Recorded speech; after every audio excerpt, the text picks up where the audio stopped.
नमस्कार प्रणाम, हमें राघवेंद्र स्वागत बा आप सबके इन खबर के भोजपुरी चैनल पे। केंद्रीय कार्मिक और प्रशिक्षण विभाग यानी कि डीओपीटी द्वारा यूपी के 17 पीसीएस अधिकारियों के आईएएस के पद पर पदोन्नत देवे संबंधी अधिसूचना मंगलवार के जारी कर दियल गयल रहे। अनुसचिव पंकज गंगवार द्वारा इस संबंध में राज्य सरकार के भेजल गयल पत्र दिहल गयल। संघ लोक सेवा आयोग द्वारा आईएएस के 22 पदन के रिक्ति घोषित करी।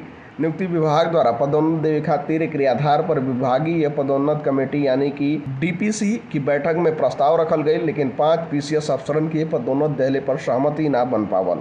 कुल 17 के पदोन्नत देवे पर सहमति बनने के बाद इस संस्तुति के डीओपीटी के ना भेजे के पड़े। डीओपीटी द्वारा एक आधार पर अधिसूचना जारी करे के बाद श्री प्रकाश गुप्ता, प्रीति जायसवाल, संतोष कुमार, धर्मेंद्र सिंह, अरविंद कुमार, विजय कुमार, अवनीश सक्सेना, सुहास, राजेश कुमार, विनोद कुमार, रविंद्र कुमार, मुकेश चंद्रा, उमाकांत त्रिपाठी, नरेंद्र सिंह के आईएएस के पद पर पदोन्नत मिले।